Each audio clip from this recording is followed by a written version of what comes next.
This is Landon Blake, ruggedly handsome land surveyor extraordinaire. It is Saturday, March 15th, I believe. 1 month to tax day. Gotta get on that. And I'm doing a truck brain dump this morning. I'm on my way to the Oakdale office. I wanted to do a truck brain dump. I might actually try and get a couple of them done today. In this truck brain dump, I want to talk a little bit about the evolution that we try to encourage in people that come to work for us over the first 5 years. And there's a number of different ways that we want people to change as they come to work for us. But there's one very important way we want them to evolve that I'm going to talk about specifically in this truck brain up. And that is the reason why they come to work every day. Over the course of that first 5 years, we want the reason people come to work every day to change. What I want to talk about in this truck brain dump is, why do people come to work for us initially? What are the reasons I think people come to work for us initially? Then I want to talk about how we hope that changes in the first, let's say, 1 to 3 years. We hope they begin to see some things, and some of the reasons they come to work every day starts to change. And then we want to talk about how we hope that evolution kind of completes itself over the 3 to 5 year period.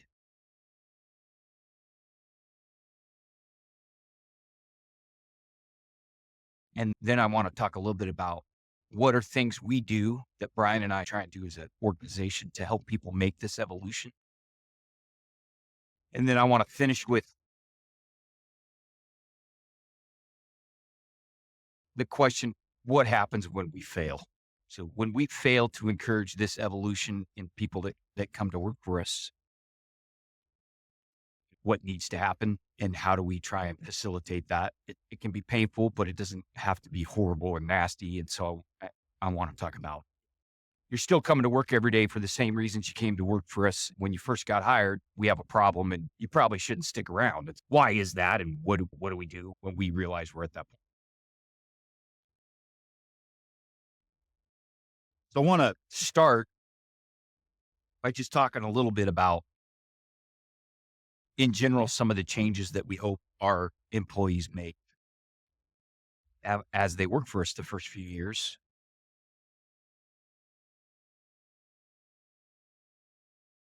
This is becoming more clear to me as I've gained experience as a business owner, as the owner of a small business. So we just had our 5 year anniversary.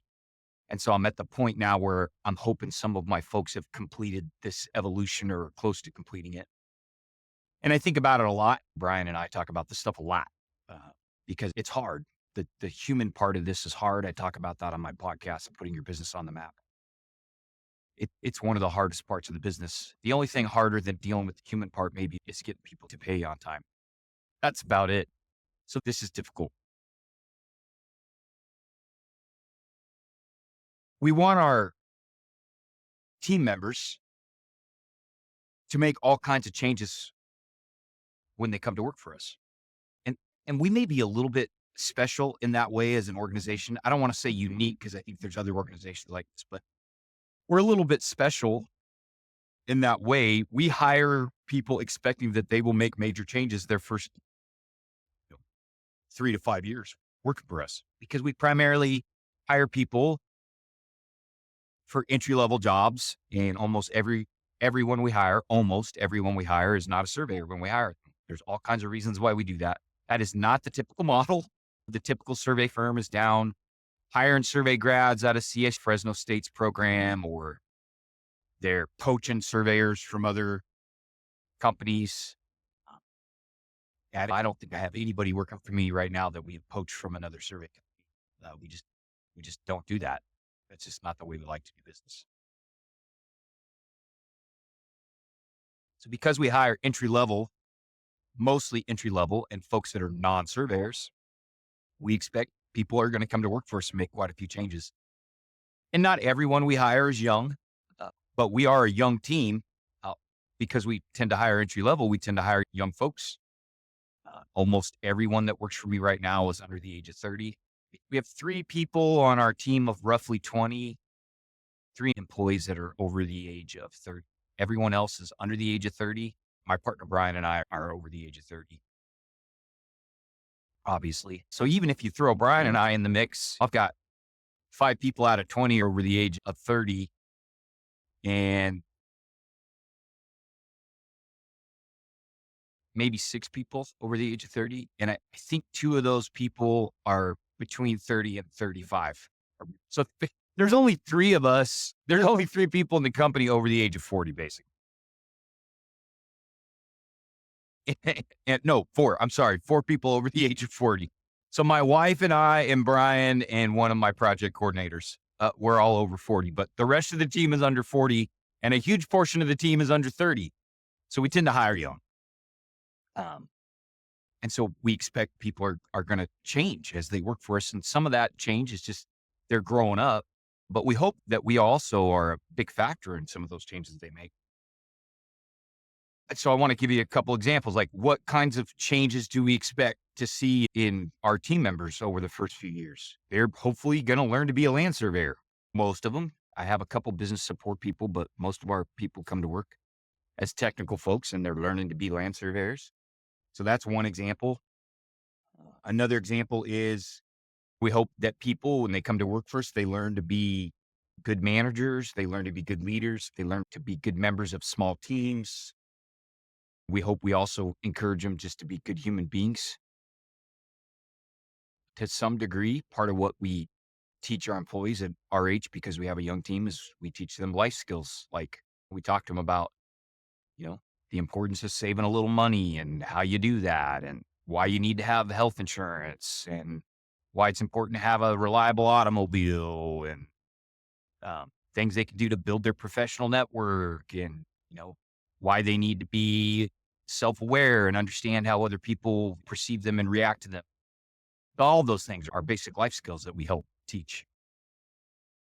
We hope that folks, come to work for us and learn to be land surveyors. We hope they improve as human beings and as business people and as technical people. We hope they improve.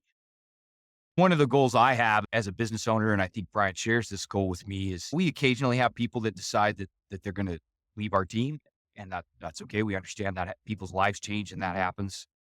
We want everybody that leaves our organization to leave better prepared for life and for the workforce than they are when they arrive. And I think we do a really great job of that.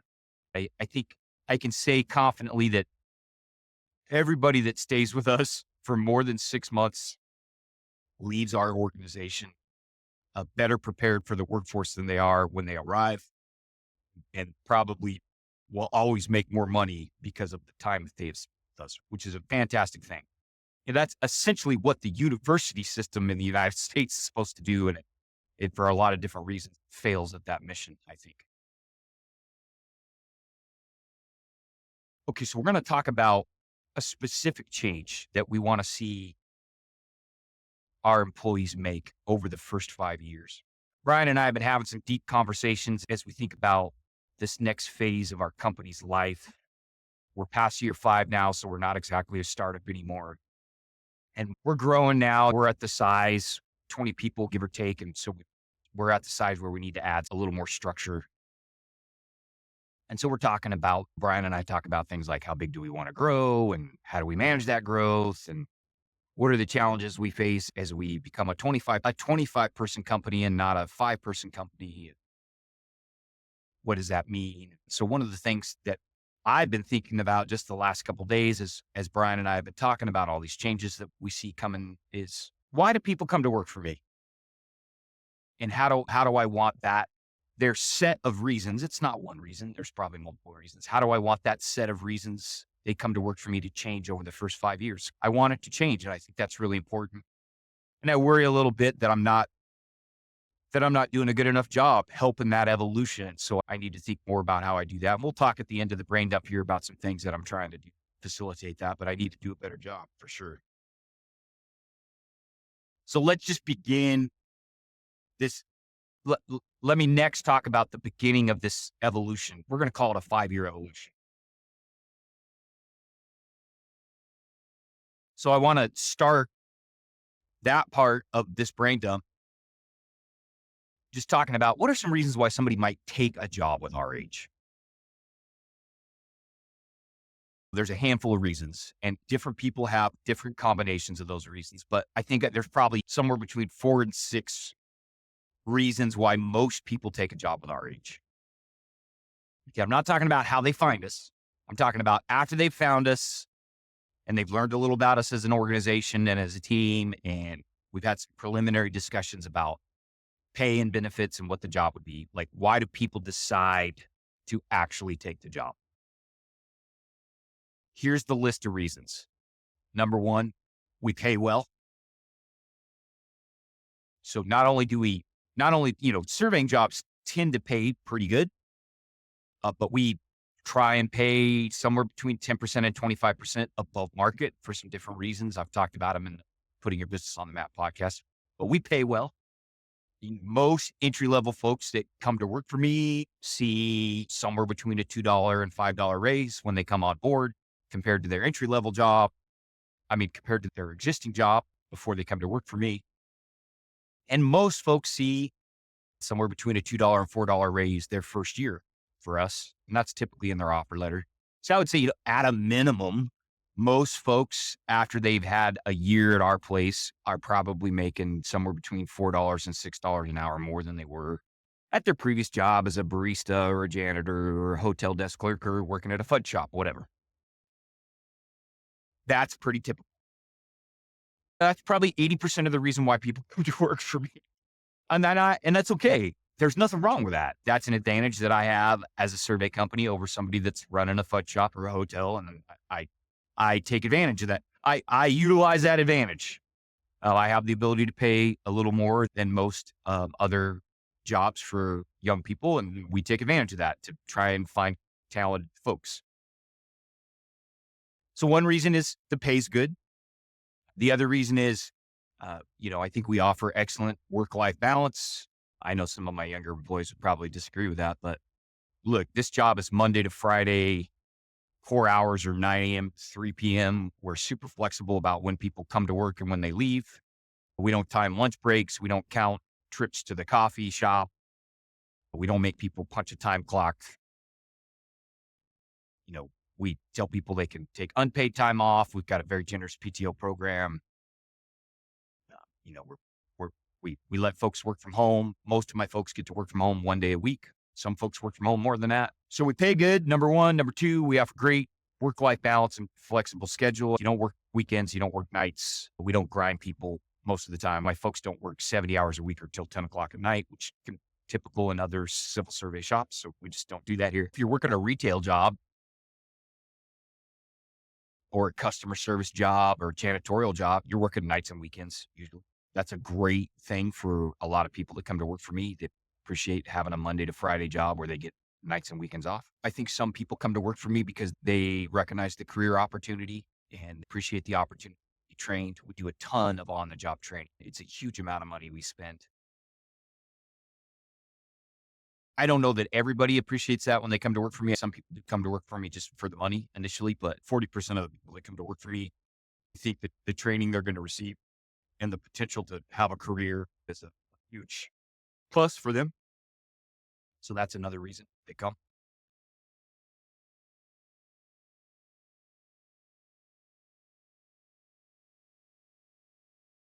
I think I get some folks that come to work for me because we're local. Communities that we hire from and work from will commute to Sacramento, greater Sacramento metro region, or the East Bay or the South Bay area. And it's a hard life. It's a long commute. You make a lot of money doing it, but it's a hard life. And so I think some of the folks that we hire come to work for us because we have a local job. We travel a little bit, but they get paid for their travel. They're not commute. Most of my folks commute less than an hour. We don't have folks other than my partner, Brian, I guess, that commute 2 or 3 hours a day one way. So those are all reasons. I think there was 4. There's probably a couple more, but those are all reasons why people come to work for us.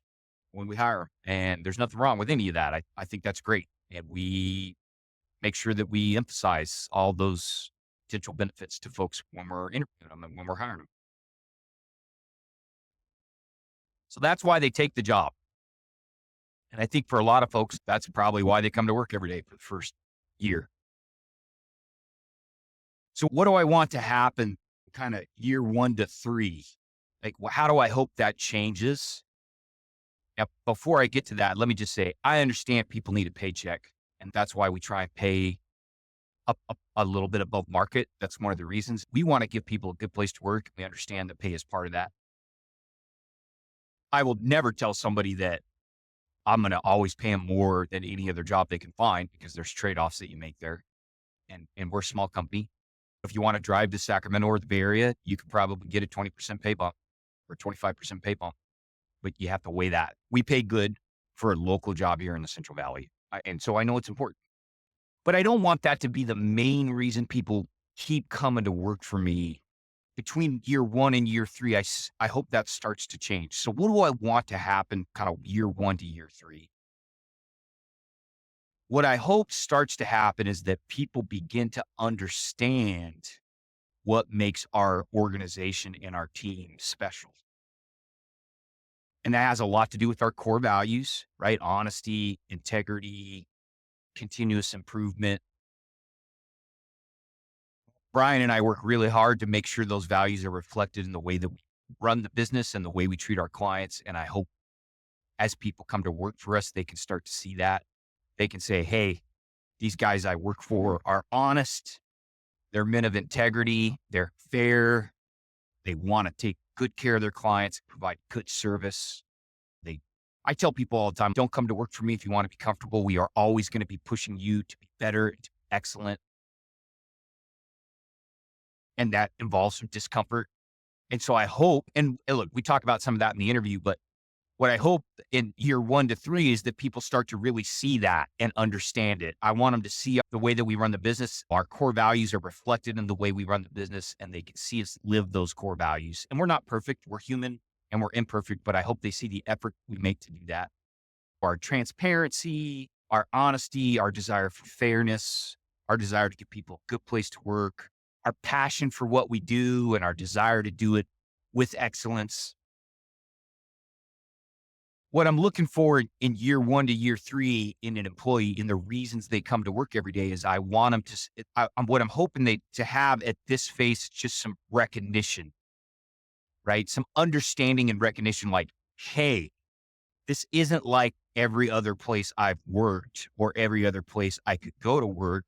This is a special place with men that care more about just the bottom line. Now, the bottom line isn't important. We need to make money, but there's so much more besides the bottom line that is important to us.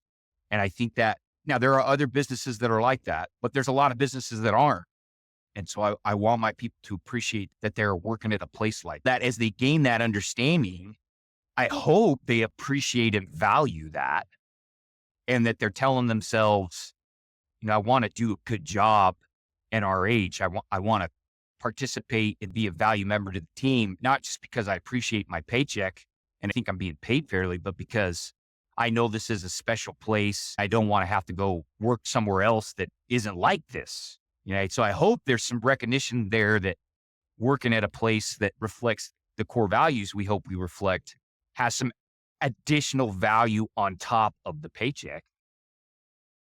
Sometimes I tell people, if somebody comes into my office and says, hey, I can go work for the guy down the street and he's going to pay me another $1.50 an hour, but you might be right. You might be able to go work for that guy down the street for another $1.50 an hour, but he's an a-hole.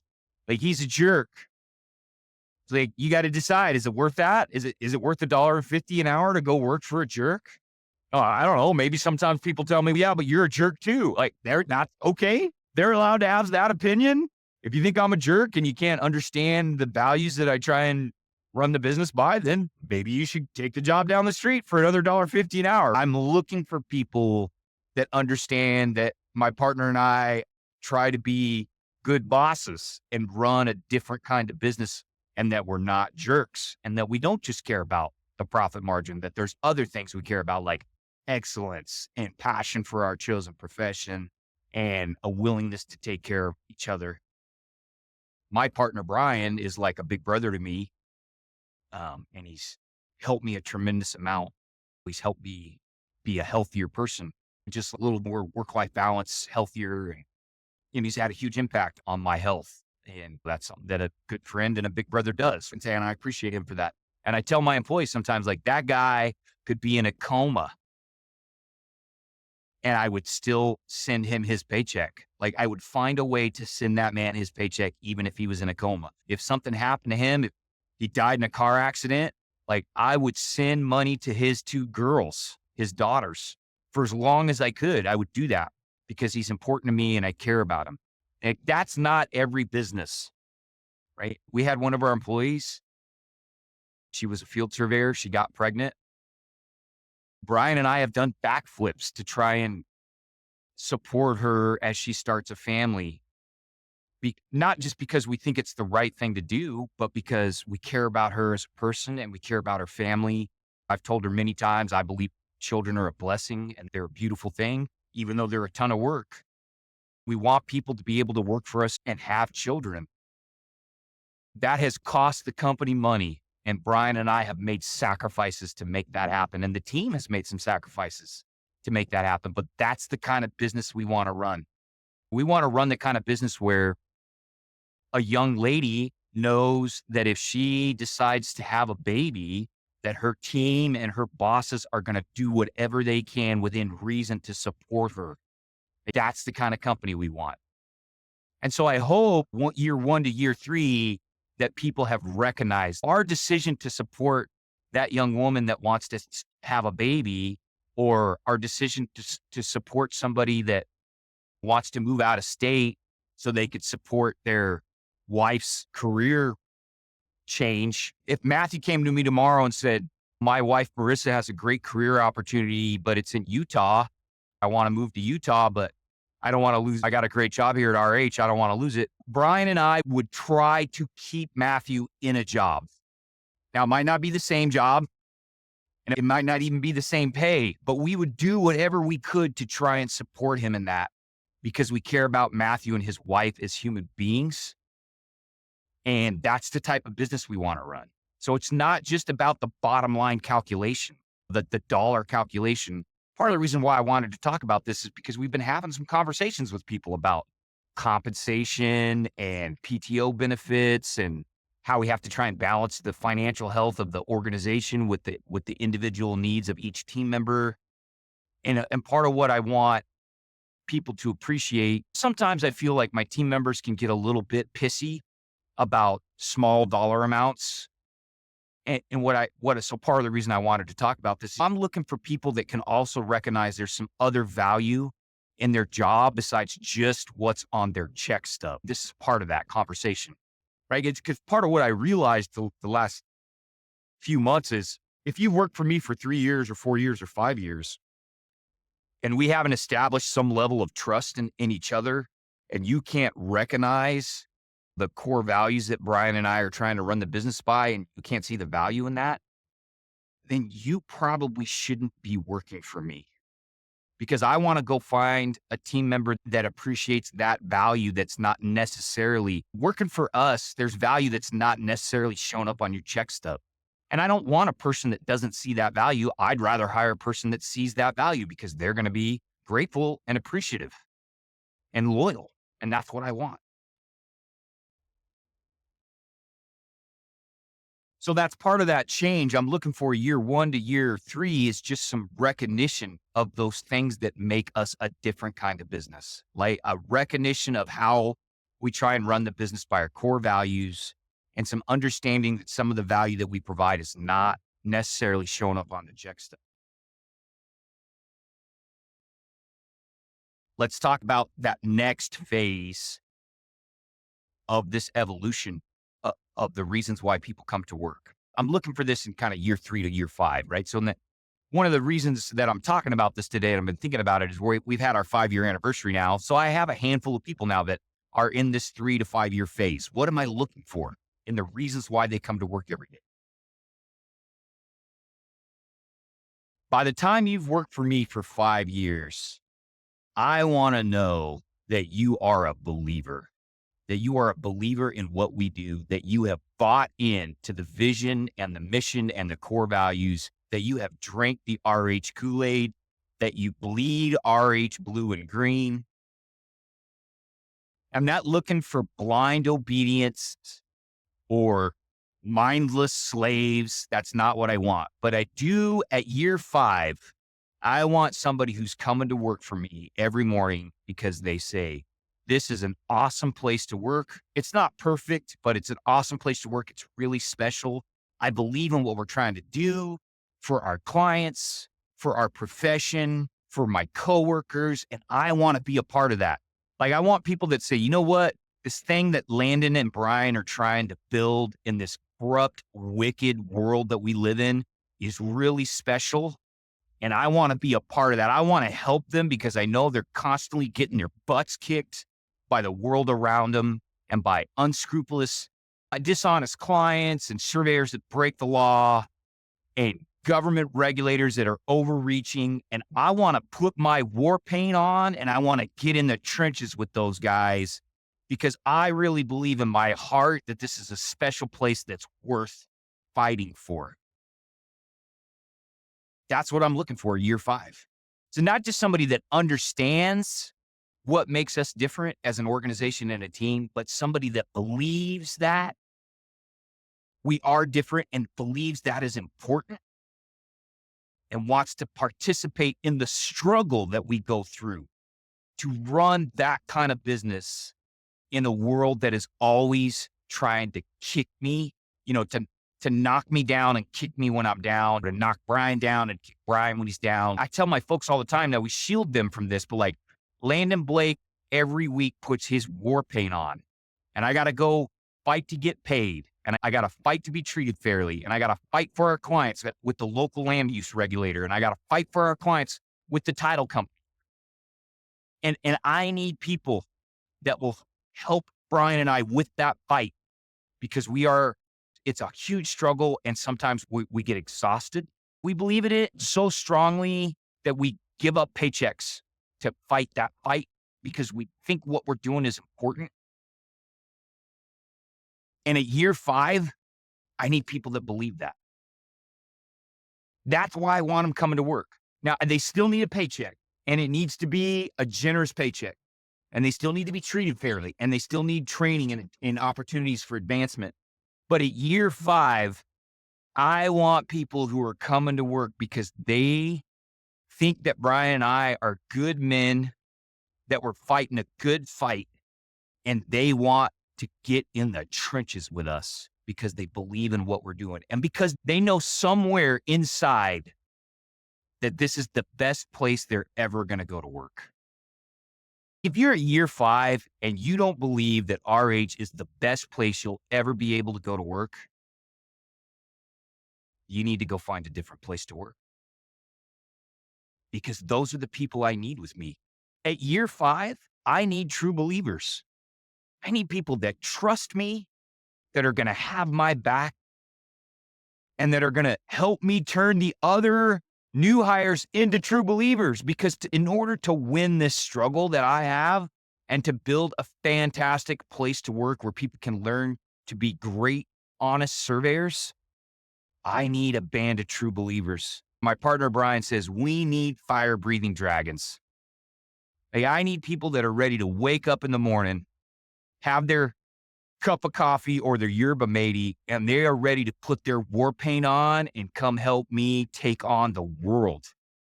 Now, look, I can't expect that of people that have only been working for me for 3 months because they haven't seen it.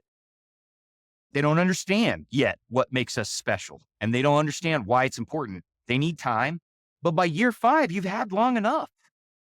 Sometimes I look at my employees and I'm like, you've worked for me for 5 years. If you really think I would do that, if you don't know me and Brian well enough to know that we wouldn't do something like that, you need to go find another place to work. And they have to have some faith in me by the time we're at year 5, or they're at the wrong place. And so what do we do when we get to that point?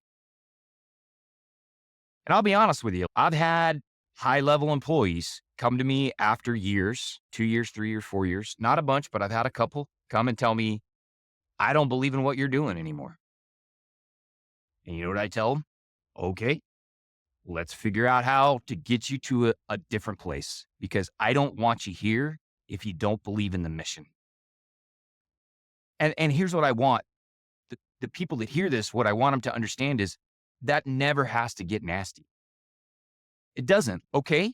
Thank you for telling me. Thank you for being honest. If that's how you really feel and I can't fix that, and most of the time you can't, after 3 years, you can't fix it. Let's help you get to a place where you can be happy. We'll give you 60 days or 90 days to look for a job. You can work here while you do that. That'll give us time to plan for your transition. You can help cross train your replacement. You can help us interview your replacement. We'll write you a good reference letter. We'll put your resume out on LinkedIn. We will help you find a place where you can be happy. And we'll do everything we can to support you, make sure you leave here on good terms. We want you to be an ambassador for us. Just because this place wasn't a great fit for you doesn't mean it wouldn't be a great fit for somebody you know. We want you to say good things about us. Like that is how a transition should happen. It should not have to get nasty and pissy, right? It should be, even if a person has worked for me for 2 years or 3 years or 4 years, I appreciate all the hard work that they have put in over that time. And that's worth something to me. And that's why I want to treat them good on the way out. But the longer you've worked for me and the more the more authority you acquire, the more and more important it is that you understand what makes us special and that you are a believer in our mission. I can't have somebody in a leadership role that is not a believer in our mission. They have to believe. So that's one of the ways that we hope people change over their first 5 years. They come to work for me, probably for the paycheck, maybe for the schedule or for the learning opportunity. But hopefully after 5 years, they're coming to work every day because they believe in the mission and they believe in our values and they want to be a part of that. That's what we're looking for.